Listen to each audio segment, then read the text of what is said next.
Hi friends, please subscribe my channel. Okay friends, ఈరోజు ఒకే ఒక అడుగు దూరంలో మన గేమ్ ఫస్ట్ ఫైనలిస్ట్ ఎవరు అనేది డిసైడ్ అయిపోతుంది. ఈరోజు బిగ్ బాస్ 9లో జరుగుతున్న ఫస్ట్ ఫైనలిస్ట్ గేమ్ అయితే ఒక రేంజ్లో ఉంది, మామూలుగా లేదు. ఎవరు గెలుస్తారా, ఎవరు విన్ అవుతారా అనేది అర్థం కాకుండా ఉంది. అసలు ఈ మహామహులు అనుకున్న వాళ్ళందరూ సైడ్ అయిపోయారు. ఇప్పుడు మిగిలింది ఒకే ఇద్దరు. దాని గురించి కూడా చెప్తా ఫ్రెండ్స్. అయితే ఈరోజు లాస్ట్ టాస్క్లో పెట్టడం జరిగింది. ఫైనల్ టాస్క్ ఒకటి మిగిలింది. అయితే బిగ్ బాస్ 9 ఫస్ట్ ఫైనలిస్ట్ ఎవరో డిసైడ్ చేసేందుకు జరుగుతున్న టాస్కులు ఉత్కంఠంగా సాగుతున్నాయి. ఇప్పటికే రేసు నుంచి సంజన గారు, తనుజ గారు, డీమాన్ పవన్, సుమన్ తప్పుకోవడం జరిగింది. మరోవైపు ఇమానియల్, కళ్యాణ్, రీతు చౌదరి, భరణి మాత్రమే రేసులో మిగిలి ఉండడం జరిగింది. అయితే దీంట్లో కళ్యాణ్ రీతు చౌదరి చేతిలో ఓడిపోవడం, కళ్యాణ్ కూడా వైదొలగడం జరిగింది. అంతేకాకుండా ఇప్పుడు భరణి గారు, ఇమానియల్, రీతు చౌదరి ముగ్గురు మాత్రమే మిగిలారు. అయితే వీరిద్దరికి 5వ యుద్ధం అంటూ రింగ్ మాస్టర్ అనే టాస్క్ బిగ్ బాస్ పెట్టడం జరిగింది. ఇందులో గెలిచేందుకు ప్లేయర్లు చేయాల్సిందల్లా జంక్యార్డ్లో అంటే చెత్త కుప్పలో ఉన్న 3 ట్రయాంగిల్స్, 3 స్క్వేర్స్, 3 సర్కిల్స్ని ఒకదాని తర్వాత మరొకటి తీసుకొని టేబుల్ మీద వరుస లైన్లో పెట్టాలి. ఒక లైన్ పూర్తి చేసిన ప్రతిసారి ప్లేయర్లు ఒక రింగ్ తీసుకొని పోల్ హ్యాంగ్ అయ్యేలా విసిరాలి. ఇలా టాస్క్ ఎవరు ముందు పూర్తి చేస్తే వారే విన్నర్ అవుతారు. ఓడిపోయిన వారు ఫస్ట్ ఫైనలిస్ట్ రేస్ నుంచి తప్పుకోవడం జరుగుతుంది. అయితే ఈ టాస్క్లో భరణి గారు, రీతు చౌదరి ఇద్దరు గట్టిగా మామూలుగా ఆడలేదు, భయంకరంగా ఆడిరు. రీతుకి ఇమానియల్, డిమాండ్ అలా ఆడు ఇలా ఆడు అంటూ సపోర్ట్ చేస్తూ ఉంటే నాన్న జాగ్రత్త అంటూ తనుజ పాపం ఆయనకి సహాయం చేసింది. అయితే ఇమానియల్ని ఇక్కడ మనం ఒక అంచనా వేసుకోవాలి. ఎందుకంటే ఒకవేళ భరణి గారు గెలిస్తే ఇమానియల్ కొద్ది గట్టి పోటీ ఇవ్వడం జరుగుతుంది. అదే రీతు చౌదరి గెలిస్తే ఇమానియల్కు పోటీ ఉన్నదని ఇమానియల్ భావిస్తుండు. కానీ రీతు చౌదరి కళ్యాణ్ని ఓడించింది, భరణి గారిని కూడా ఓడిస్తుంది. ఇప్పుడు ఇమానియల్ని ఓడించలేదా? ఈ గేమ్లో ఎవరినైతే తక్కువ అంచనా వేసుకున్నారో సుమన్ గారిని తక్కువ అంచనా వేయడం జరిగింది. కానీ సుమన్ గారు ఏం చేశారు? వీర విజయంగా ఆడి తనుజ మీద గెలిచి మళ్ళా వేరే గేమ్లో డీమాన్ పవన్ మీద, కళ్యాణ్ మీద బలం సరిపోక ఓడిపోవడం తప్ప వేరే విధంగా ఓడిపోలేదు. ఇదే విధంగా రీతు చౌదరి కూడా ఓడిపోతుందని అందరూ భావిస్తుంటే కానీ అందరి చేతుల్లో కళ్యాణ్ మీద గెలిచి మళ్ళా భరణి గారితో ఆ గేమ్లోకి వచ్చింది. ఈ టాస్క్లో భరణి గారు, రీతు చౌదరి ఇద్దరు గట్టిగానే ఆడారు. రీతు చౌదరికి ఇమానియల్, డీమాన్ పవన్ బాగా సపోర్ట్ చేయడం జరిగింది. తనుజ ఈ టాస్క్కి సంజన గారు సంచాలకుగా ఉండడం జరిగింది. ఇక టాస్క్లో ఇద్దరు బాగా ఆడినా రీతు ముందుగా పూర్తి చేసింది. దీంతో భరణి ఇందులో ఓడిపోవడం జరిగింది. కానీ టాస్క్ పూర్తయిన తర్వాత తనుజ చెత్త కుప్ప దగ్గరికి వెళ్ళి, నాకు ఫస్ట్ ఓన్ది డౌట్ ఉంది, అది కాదురా రీతు, ఫస్ట్ ఓన్ ట్రయాంగిల్ కాదు, అక్కడ 3 ఈక్వల్గా ఉన్నాయి, కానీ నీది ఫస్ట్ ఓన్ అలా లేదు అంటూ మెల్లగా అంటుంది. దీంతో రీతు చౌదరి తెల్లమొహం వేసింది. అంటే రీతు చౌదరి గెలవడం తనుజ తట్టుకోలేకపోతుంది. ఎందుకంటే హౌస్లో నేనే ఆడపనిలాగా ఆడాలి, నేనే ఉండాలని రీతు చౌదరి తట్టుకోలేకపోయిందో, తండ్రి ఓడిపోయిందని బాధ మాత్రం తెలియలే. కానీ మొత్తానికి తనుజ తట్టుకోలేక ఆ గేమ్లో అనేక లోపాలను వెతుకుతుంది. దీంతో రీతు చౌదరి తెల్లమొహం వేసి ఇది ట్రయాంగిల్ కాదు, పక్క కాదంటూ భరణికి కూడా గొడవ చేశాడు. అయితే అప్పటికి సంజన రీతు చౌదరిని విన్నర్గా ప్రకటించినట్లుంది. మొత్తానికి సంచాలక డిసిజన్ ఫైనల్ కనుక రీతు చౌదరి గెలిచినట్టు తెలుస్తుంది.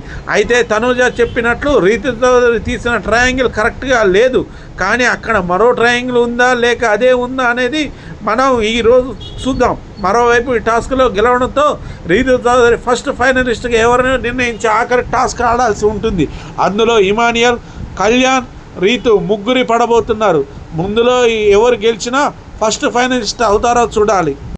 అంతకంటే ముందు సంజన, సుమన్ గారు తనుజ గేమ్లో గెలిచినప్పుడు తనుజ చాలా ఫీల్ అయింది.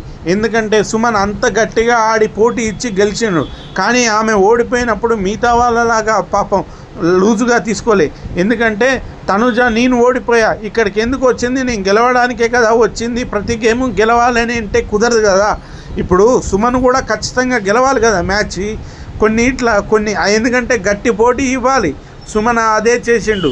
సుమన్ ఎంత గట్టి పోటీ ఇచ్చిండంటే అంత గట్టిగా పోటీ ఇవ్వడం, దీంతో తనుజ బిత్తరపోవడం వంతైంది. సుమన్ గారికి తనుజ గారికి బ్యారల్ బ్యాలెన్స్ బ్యాటిల్ అనే టాస్క్ పెట్టడం జరిగింది బిగ్ బాస్. దీని ప్రకారం ప్లేయర్ ఇద్దరు బ్యారల్ కింద నిలబడి దానికున్న రోప్స్ని 2 చేతులతో పట్టుకొని గ్రిప్ వదలకుండా బ్యారల్ ఫ్లిప్ అవ్వకుండా బ్యాలెన్స్ చేస్తూ ఉండాలి. సమయానుసారం బజర్ మోగినప్పుడల్లా సంచాలకులు పిలిచిన వ్యక్తి వారు ఫస్ట్ ఫైనలిస్ట్గా చూడదలుచుకుంటున్న పోటీదారుని బ్యారల్ ట్యాబ్ని తిప్పి నీళ్లు నింపాలి. ఎవరైతే బ్యారల్ బ్యాలెన్స్ చేయలేక ముందుగా గ్రిప్ వదిలి ఫ్లిప్ అయ్యేలా చేస్తారో లేదా ఎవరి బ్యారల్ ముందుగా నిండుతుందో వారు ఈ టాస్క్లో ఓడిపోతారు. అయితే సుమన్ గారు ఈ టాస్క్లో విజయం సాధించడం, తనుజ గారు పాపం ఫీల్ కావడం జరిగింది. మొత్తానికి ఒక గేమ్లో సుమన్ గారు విజయకేతను ఎగరవేయడం జరిగింది.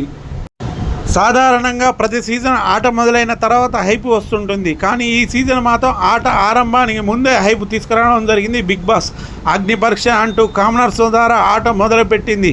వాళ్ళలో బెస్ట్ పెర్ఫార్మెన్స్లు హౌజ్లోకి పంపించి హౌజ్ను సెలబ్రిటీ వర్సెస్ కామనర్స్గా 2 భాగాలుగా చేసి మధ్యలో వైల్డ్ కార్డ్ ఎంట్రీలను పంపించి మళ్ళీ వాళ్ళలో ఎలిమినేట్ అయిన వాళ్ళని వైల్డ్ కార్డుల్లో పంపించి బిగ్ బాస్ టీంలో చాలానే తిప్పలు పడింది. కానీ రణరంగం కాన్సెప్ట్ని మాత్రం పూర్తి స్థాయిలో విజయవంతం కాలేదు. ఆట ఏదైనా కూడా రసవత్తరంగా చేయాలంటే బిగ్ బాస్ టీంను లేదంటే హోస్ట్ నాగార్జున అనుకుంటే సరిపోదు. వంట బాగా కుదరాలంటే వాడితో పాటు వంట సామాగ్రి కూడా బాగా కుదరాలి. బిగ్ బాస్ ఆడు కూడా అంతే.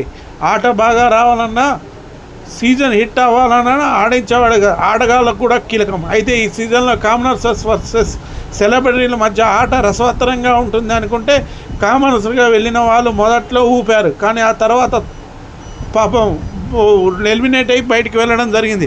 ఆ తర్వాత వైల్డ్ కార్డ్ ద్వారా హౌజ్లోకి వెళ్ళిన వాళ్ళు ముందు బ్యాగు చదువుకోవడం జరిగింది.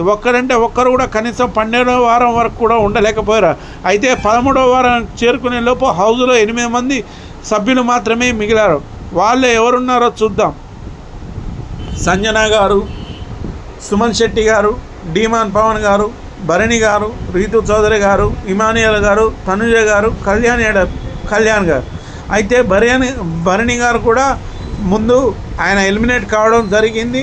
తిరిగి మళ్ళీ హౌజ్లోకి రావడం జరిగింది. ఈ 8 మంది రేస్లో ఉన్నారు. అయితే వీళ్ళలో టాప్ 5కి వెళ్ళేది ఎవరు, టైటిల్ గెలిచేది ఎవరు ఉన్నా లేకపోయినా కళ్యాణ్, తనుజ, ఇమానియల్ ఈ ముగ్గురు మాత్రం టాప్ 5లో పక్కాగా ఉంటారని బిగ్ బాస్ చూసే ఎవరికైనా తెలిసిపోతుంది. ఆ తర్వాత ఉండే 2 స్థానాలు ఎవరనేది ఆసక్తిగా మారుతుంది.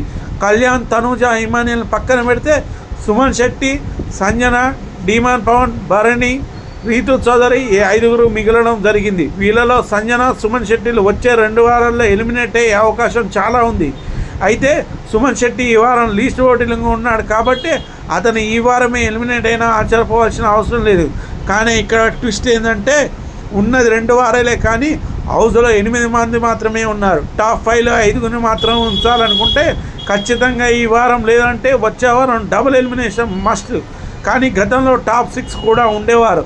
సీజన్ 6, సీజన్ 7లో టాప్ 6 కంటెస్ట్ చివరి వారం వరకు ఉంచి మిడిల్ వీక్లో ఎలిమినేట్ చేసిన సందర్భాలు చాలా ఉన్నాయి. అంబటి అర్జున్, శ్రీ సత్యను ఇలానే చివరి వారంలో హౌస్ నుంచి పంపించారు. అదే ఫార్ములా ఈ వారం కూడా కొనసాగితే టాప్గా డీమాన్ పవన్ కూడా టాప్ 6లో ఛాన్స్ ఉండొచ్చు. లేదా టాప్ 5కి మాత్రమే అనుకునే మాత్రం డీమాన్ పవన్ టాప్ 5 ఆశలు గల్లంతైనట్లే. ఎందుకంటే రీతు చౌదరి టాప్లో ఉంటే డీమాన్ పవన్ ఛాన్స్ ఉండదు. ఇక భరణి గారికి టాప్ 5లో ఉండే ఛాన్స్ అయితే కనిపిస్తుంది. ఎలిమినేటెడ్ అతన్ని మళ్ళీ హౌస్లో తీసుకొని రావడం, అందులో అతనికి నాగబాబు గారి సపోర్ట్ ఉండడం, మెగా ఫ్యాన్స్ సపోర్ట్ ఉండడంతో భరణి గారు టాప్ 5లో ఉండే అవకాశాలు చాలా ఉన్నాయి. టాప్ 5లో ఉండే వాళ్ళ పేర్లు కళ్యాణ్, తనుజ, ఇమానియల్, రీతు చౌదరి, భరణి వీళ్ళు ఖచ్చితంగా టాప్ 5లో ఉండడం జరుగుతుంది ఫ్రెండ్స్. సుమన్ శెట్టి, సంజన, డీమాన్ పవన్ వీళ్ళు ఖచ్చితంగా ఎలిమినేట్ అవుతారు. Please subscribe my channel, please subscribe. Okay friends.